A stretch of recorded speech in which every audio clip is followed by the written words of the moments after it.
Salut à tous. On va commencer cette semaine de manière un peu excitante, mon cher Erwan. Puisqu'aujourd'hui, on va parler des Dallas Mavericks.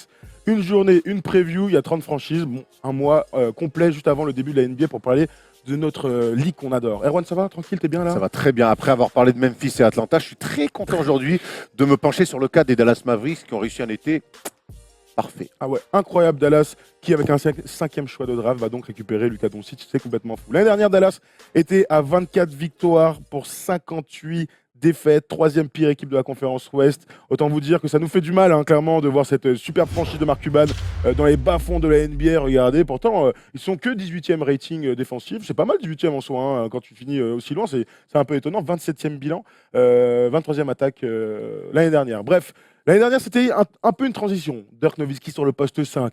Quelle drôle d'idée quand même, quand il pense avec le recul. 40 piges poste 5. Je préfère le mettre encore en poste 3 que l'envoyer sur le Ouais, poste 5. complètement. Mais Un bon, peu quand même, pourquoi pas. Mais admettons, on s'est rendu compte cet été que Rick Carlisle avait encore quelques petits trucs dans sa poche avec le GM et nous sortit donc je sais pas comment dire, cette surprise, Luka Doncic en cinquième choix à la place des Hawks. Là, vite fait comme ça, quelques mois plus tard, on est toujours un peu sur le cul, non? On est complètement sur le cul. Ils ont profité, mais Mark Cuban sait bien faire ça. Ils ont profité de l'obsession des Hawks pour Trae Young, pour récupérer Luka Doncic, qui était assuré d'être dans le top 3. Atlanta voulait absolument récupérer Trae Young. Écoute, ils ont trouvé un deal. Et je trouve que là-dedans, c'est pas du gagnant-gagnant, c'est clairement Dallas. Énorme gagnant. C'est clairement Dallas qui en sort vainqueur. Mais si ça s'était juste limité à Luka Doncic, on aurait dit l'été était bien. L'été était bien meilleur que ça. Exactement. Regardez les mouvements de l'été, puisque Luka Doncic est très important, mais il y en a un autre. Ils ont enfin trouvé un pivot. Enfin. Et quel pivot! DeAndre Jordan, monsieur All-Star, qui aurait dû venir il y a quelques saisons. On se souvient de cette histoire incroyable où il avait été bloqué chez lui par tous les Clippers. Finalement, il avait re-signé à Los Angeles. Chercher à Dallas. Il y avait les émoticônes et tout. C'était un moment extraordinaire de NBA. On s'était tous régalés. Mais bref, DeAndre Jordan vient stabiliser un poste manquant l'année dernière. Il vient en tant que gobeur de rebond, bon défenseur, décane. Il va pouvoir être coaché par un super coach, encore une fois, Rick Carlisle. Donc ça va être très, très, très, très excitant de les voir jouer tous ensemble. Bref, côté départ, Yogi Ferrell, qui forcément paye l'arrivée des meneurs, hein, comme Doncic. Seth Curry qui part. Doug McDermott qui est passé comme ça. Vraiment. Voilà. Il est venu de KC, il est reparti comme ça. Il est venu tester un resto, quoi. Ouais, clairement. Et Nerlens Noel qui, lui, on savait qu'il allait partir. Il était en froid depuis plus d'un an avec la franchise et son coach. Donc, il est parti du côté de KC. Erwan, je regarde cette équipe. J'ai envie de parler du coach. Qu'est-ce qui va se passer? Raconte-moi un peu, Rick Carlisle, ce que tu en penses. Tu viens de dire qu'ils ont enfin trouvé un pivot. Enfin. Et c'est vrai que l'épisode de l'année dernière de mettre Nowitzki en poste 5, de complètement bencher Nerlens Noel, et puis même avant ça, il galérait quand même à trouver un poste 5 depuis la fausse non-signature de DeAndre Jordan. Donc déjà, il n'est pas rancunier. Maintenant, Rick Carlisle, c'est un coach estampillé NBA. C'est un coach qui a été champion en 2011.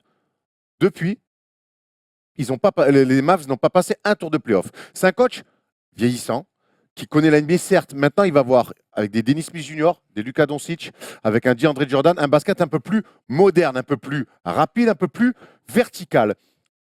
Et sans dire que j'ai quelques interrogations autour de Rick Carlisle, mais je l'ai vu gérer le cas Rondo à sa manière. Alors, on sait que Rondo n'est pas facile. Je l'ai vu régler, très difficile, je l'ai vu régler le cas Nerlens Noel. C'est quelqu'un, mine de rien, qui a aussi eu des accrochages avec les joueurs, qui a pris des choix radicaux, soutenus tout le temps par Mark Cuban.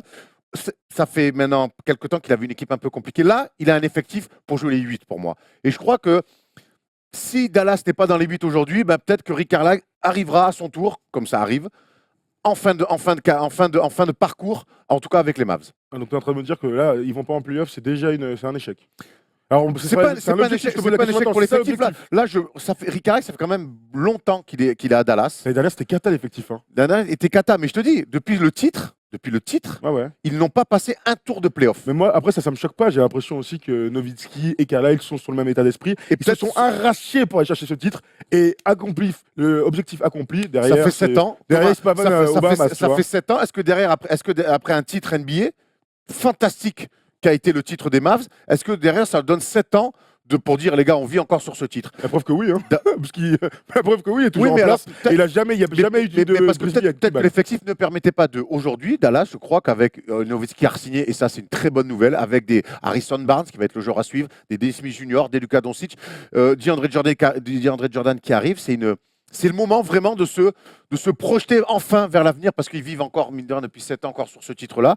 Et est-ce que Rick Carlisle en sera capable? Moi, j'ai envie de voir. Voilà, j'ai envie de voir. Je sais qu'il va. C'est un bon coach maintenant. Le basket a changé depuis 2011 aussi, avec l'explosion des Warriors. À voir les réponses que Rick Carlisle va avoir avec cet effectif plutôt sympa. Eh bien, parmi les réponses, quel 5? Quel 5 majeur pour ces Dallas Mavericks la saison prochaine? Alors, évidemment, il y a la grande question, est-ce que Luka Doncic sera dans le 5 ou pas dans le 5? Nous, pour l'instant, on l'a mis en sixième homme, même si tout est possible. Dennis Smith Jr., qui sort d'une très bonne saison rookie, à 16 points par match. On l'a vu faire pas mal de trucs. Il paraît qu'il est devenu encore plus explosif là cet été. Je ne sais pas ce que ça va donner, parce que c'est quand même une bombe incroyable, ce gars-là. Tu l'as vu cette vidéo cet été-là où, Oui, bien sûr. où il dunk, il a Incroyable. le cercle au niveau du Il est menton et incroyable. il rabat comme ça là. C'est un Incroyable. joueur aux qualités physiques hors normes. Ça va être intéressant de le voir. Derrière lui, il y a toujours JJ Barea qui est là, le vieux de la vieille, hein, toujours avec la plus bonne meuf de NBA et qui est capable de scorer de partout, le petit Nimbus. Il y a Jalen Brunson aussi qui est arrivé, je voulais le citer juste comme ça. Sur le poste 2, donc, Wesley Matthews serait a priori le titulaire. C'est un mec référencé, bon défenseur, même s'il défend de moins en moins, j'ai l'impression. Bon shooter, même s'il met de moins en moins Ouais, dedans. mais son corps, je crois que son corps à Bah, Wesley depuis la Matthews rupture, il est en train de lâcher à est en Portland. train de le lâcher petit à petit. L'année dernière, il était un peu devenu une parodie de lui-même en prenant tout ce qu'il prend à 3 points. Dans une saison morte aussi. Hein. Certes, avec beaucoup moins d'impact défensif. Et c'est vrai que sur une saison où finalement, où très vite, les Mavs ont été mis de côté dans la course au playoff. Tout à fait. Devin Harris est toujours là, hein, qui lui était là il y a 10 ans pour la finale 2006. Hein, c'était lui qui était là. La finale perdue. Incroyable. Harrison Barnes sur le poste 3, il est dans le 5 majeur. Dorian Finney-Smith, j'adore ce gars-là. Il s'appelle Dorian, j'adore. Improbable et carré comme ça. Sur le poste 4, alors là, il y a du monde.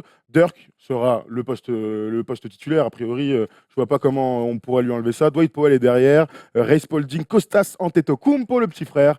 Et dans l'effectif, on verra s'il se fera sa place. Il a été drafté cette année. Et donc sur le poste de pivot, DeAndre Jordan et sera là comme l'étendard, le goalkeeper, on peut l'appeler comme on veut. Il va prendre ses 38 minutes par match. Il va leur faire beaucoup de bien. Il enfin un bel athlète sur ce poste-là qui va changer leur système défensif, j'ai l'impression. L'année dernière, franchement, moi quand je les voyais avec Dirk en 5, c'était défensivement surtout, ça faisait de la peine.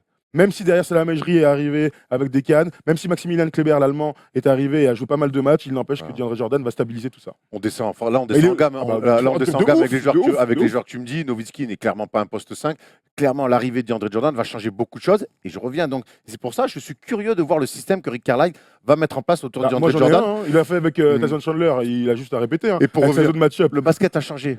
Ouais, les zones match-up, on en voit très peu. Ouais, parce que et ça les va mecs, le faire aussi. Et aujourd'hui, sur les zones match-up, le LeBron de Miami qui n'était pas capable de mettre une filoche sur des zones match-up comme ça, aujourd'hui, le basket a tellement changé, les équipes mettent dedans. C'est un autre sujet. Je voulais revenir sur le cas de Luka Doncic, qui, je suis assez d'accord avec toi, va revenir sur va commencer certainement un sixième homme. Est-ce que par contre, tu ne penses pas qu'au bout d'un mois et demi, 2 mois, il va grailler Wesley Matthews, qui est en train, on l'a dit, de perdre de sa superbe. Tu veux ma réponse, Erwan? Eh ben, tu l'auras dans le focus sur Luka Doncic. Pour l'instant, on va parler du joueur à suivre, le joueur clé. C'est Harrison Barnes. Harrison Barnes qui, c'est vrai, depuis 2 ans, et son arrivée des Warriors du côté de Dallas, nous a un peu déçus. L'année dernière, mine de rien, c'est de bonnes stats, hein, presque 19 points par match, 6 rebonds, 44% au tir. L'année d'avant, c'était un peu mieux, mais dans la même zone. Moi, je te cache pas que je suis un peu déçu, parce qu'avant, j'aimais bien le comparer avec Steph. Avec Steph. Je le comparais à Gordon Hayward avec Steph. Voilà, avec Stephen Brown. Avec Stephen Brown. Donc voilà, et aujourd'hui, il est un peu rentré dans le rang. C'est un gars que j'espérais voir All-Star. Certes, il n'a que 26 ans, mais j'espère que cette saison, ce sera sa saison, qui sera à plus de 20 points, et que pourquoi pas, il aille chercher une place en playoff, ce qui l'amènera au All-Star Game, entre guillemets. Moi, c'est un joueur que j'aime bien. Maintenant, on connaît ses limites. Et ses limites, c'est que ce n'est pas un leader. Ce n'est pas quelqu'un qui va tirer l'équipe vers le haut. Par contre, quand l'équipe marche bien, quand il y a des leaders qui font le taf, c'est un mec archi précieux à voir. C'est une troisième lame de très haut niveau. Ça pourrait même avec l'âge devenir une seconde lame de très haut niveau. On se souvient que les Warriors, que c'est quelqu'un qui ne tremble pas dans les moments clés, qui est capable de mettre, qui est clutch, capable de mettre des tirs importants.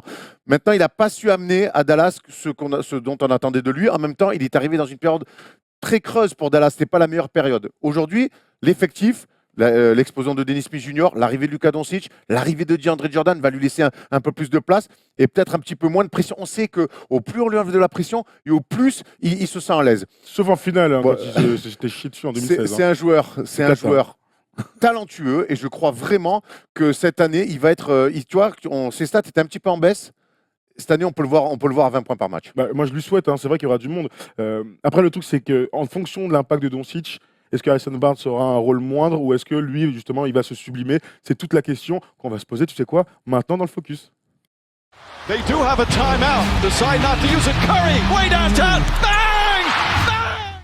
Est-ce que Luka Doncic peut avoir un impact immédiat dans cette NBA, dans cette franchise des Dallas Mavericks? Puisqu'aujourd'hui, on l'est à peu près 6e homme. Alors, il pourrait être sur le poste 2, sur le poste 1, il y a déjà Dennis Smith Jr., il y a un duo à créer entre les deux, il y a un pont à faire, mais il n'empêche que vu le talent du gars, vu son CV, on rappelle qu'il est MVP de l'Euroleague, champion d'Euroleague, champion d'Espagne, champion d'Europe avec la Slovénie, avec un rôle incroyable, il n'a que 19 ans, il est capable de tout. Donc, est-ce que toi, tu penses, Erwan, qu'il peut avoir un impact immédiat? Moi, je pense qu'il peut avoir un impact immédiat. Parce que le vécu, tu viens de parler de son CV et au bout d'un moment, ceux qui ne connaissent pas l'Euroleague ne se rendent peut-être pas compte, mais ceux qui la connaissent sachent que quand on vit ce qu'a vécu Luka Doncic en Europe, tu ne peux pas arriver en NBA même à 19 ans en étant comme ça, juste je m'assois, j'apprends et je regarde. Aujourd'hui, la passerelle entre l'Europe et les États-Unis, elle s'est quand même réduite. Et là, on parle de l'Europe du très, très, très haut niveau. C'est un mec archi intelligent, c'est un mec capable de tout faire sur un terrain. Défensivement, pareil, intelligent. Donc, ce n'est pas les plus grandes cannes du monde, mais il est capable de le faire. On dit souvent que ce n'est pas forcément un athlète, mais attention, c'est un mec qui est capable d'aller au cercle, de mettre des dunks et qui va très vite en contre-attaque. Donc, je crois très vite qu'il peut avoir un impact. Et surtout, tu vois, s'il est arrivé à Atlanta, j'aurais eu un petit peu plus de doutes. Or là, il arrive à Dallas, qui a réussi son été, on l'a dit, avec l'arrivée de DeAndre Jordan, Rick Carlisle, qui est en place depuis longtemps en tant que coach, un bon coach, un vétéran avec Dirk Nowitzki. Il est arrivé dans la parfaite équipe pour qu'il puisse avoir en plus un impact immédiat. C'est vrai que ça va être intéressant de voir d'abord son style de jeu, comment il va s'adapter. Est-ce qu'il sera le même qu'au Real Madrid ou est-ce qu'il va changer un peu son style de jeu? Puisqu'avant, il était meneur de jeu, il prenait des pick and roll, il avait des responsabilités balle en main. Là, il sera peut-être déplacé sur le poste 2, sur le poste 3, puisqu'il fait 2,01 m. C'est pas très grave au final. Ça dépend du système. Dans l'NBA d'aujourd'hui, c'est pas très grave qu'il joue 1, 2, 3. Regarde ce que fait LeBron. Alors, attention. Ouais, enfin bon. Mais non, moi je peux pas. Moi je peux pas. On peut pas dire ça parce que mais LeBron. Que tu joues 1, 2, 3, il prendra des pics. Non, parce que LeBron, il joue pas 3. LeBron, il joue pas 3, il joue 1. Il a tout le temps la balle. Mais c'est ça, en meneur de ce que je jeu. veux dire, c'est qu'il prendra, qu'il joue 1, 2 ou 3, il aura des pick and roll, on va le mettre. Ça dépend de la fréquence. Il aura des formes de jeu où il sera à l'aise dessus. Moi, c'est la fréquence des pick and roll. Et c'est là où on va voir si. Évidemment qu'il va prendre des pick and roll. Mais si tu en prends 2 par match sur le poste 3, c'est pas comme si tu en prenais 20 par match. Et sur le poste 1, moi, je crois que très vite, c'est ce qu'on disait tout à l'heure, il va, et c'était ma question, je pense qu'il va commencer 6e homme, certainement, pour ne pas froisser Wes Matthews, et que le naturel, le basket fera que Wes Matthews, avec son physique un petit peu qui est en train de le lâcher, va lui devenir un 6e homme et que Luka Doncic va s'installer dans le 5 majeur pour justement très vite avoir cette cohésion avec Dennis Smith Jr. On a des attentes très très hautes pour lui. Est-ce que c'est possible que ce soit un bust? En vrai, j'ai trop de mal à y croire. Il connaît trop le basket, il est trop intelligent et surtout, le seul point d'interrogation qu'il pouvait y avoir, c'était un petit peu le cas physique. On a eu des infos, on sait qu'avec nos amis espagnols qui jouent là-bas, que c'est un nighter fou.